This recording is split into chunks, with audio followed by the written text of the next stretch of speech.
Hello दोस्तों, Ruhi voice channel पर आप सबका दिल से स्वागत है। दोस्तों, कहानी का लुत्फ उठाने के लिए वीडियो को लास्ट तक ज़रूर देखें।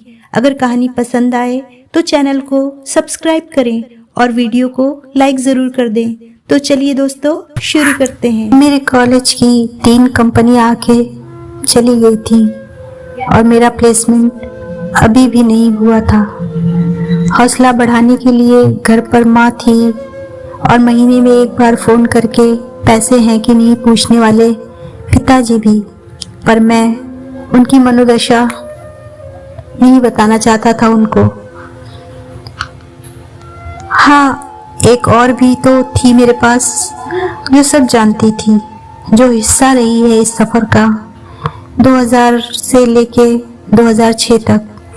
कहानी अब 2003 में है, जब इंजीनियरिंग कॉलेज में मेरा 1 साल पूरा हो चुका था और तमाम रैगिंग और शुरुआती इंटरेक्शन के बावजूद भी मैं किसी से भी घुल मिल नहीं पाया था।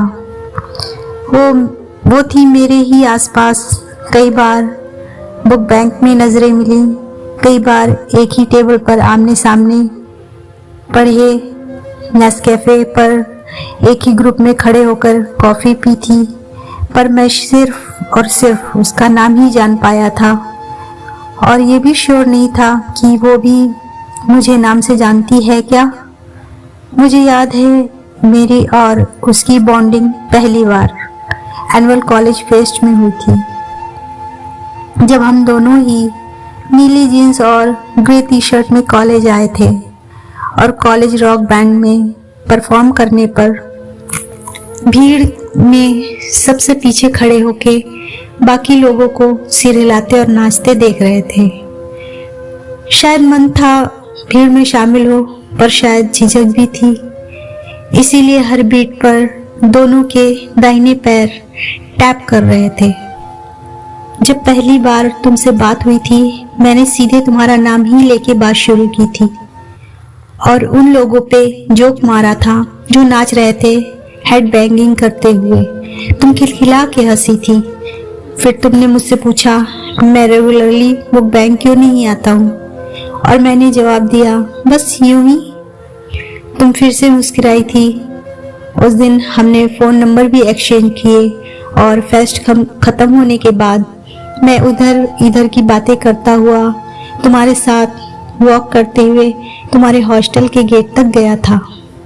तुम मेरे फालतू जोक्स पर भी हंसती रही थी। मैंने उस शाम सिगरेट नहीं पी थी और रात के तकरीबन 12:30 बजे अपने नोकिया 1100 से it was nice talking to you message भी किया था। फौरन मेरे फ़ोन की बीप बजी और मैंने उत्सुकता से मोबाइल देखा। वो मैसेज की डिलीवरी रिपोर्ट थी। उन दिनों मोबाइल में मैसेज भी बजना एक अलग ही एहसास होता था। 2 मिनट बाद ही तुम्हारा रिप्लाई आया, सेम हियर।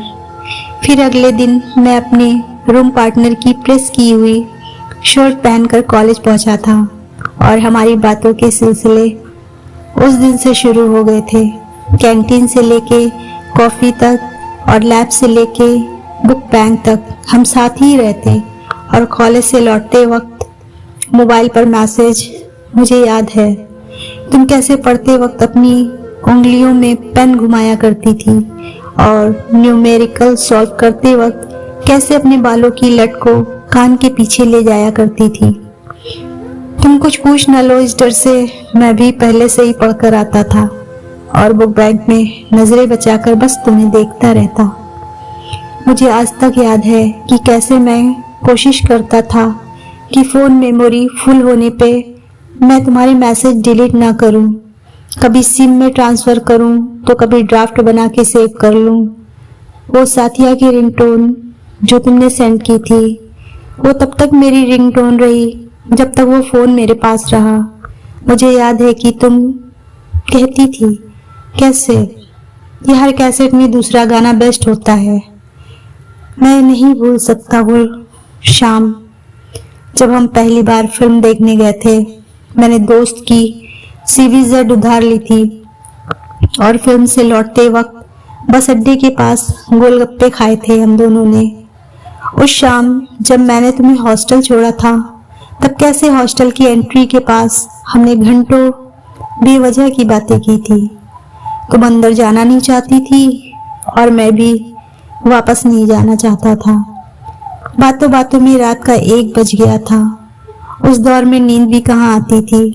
मैं नहीं भूल सकता वो अनगिनत बार जब तुमने कहा था कि मेरे जैसा लोग इस दुनिया में रेयर हैं और कैसे तुम लकी हो मुझ जैसा दोस्त पाके। अगले 3 साल हम साथ साथ ही थे। कई बार लड़े, पर हम हर बार या तो तुमने या मैंने हफ्ते की खामोशी के बाद बात करने की शुरुआत कर ली। आखिरी सेमेस्टर से पहले तब तक सब ठीक ही चला। तुम कैट की तैयारी करती रही और मैं कैंपस प्लेसमेंट की। याद है जब कंपनी आने का नोटिफिकेशन हम दोनों ने एक साथ ही नोटिस बोर्ड पर देखा था और कंपनी क्राइटेरिया में थ्रू आउट फर्स्ट क्लास मांगा था। मैं उदास हो गया था ये देखकर और तुम्हारी आंखों में चमक थी। तुमने कहा था कि चलो अच्छा है, कंपटीशन कम हो जाएगा, पर तुम मेरी आंखें नहीं पढ़ पाई थी।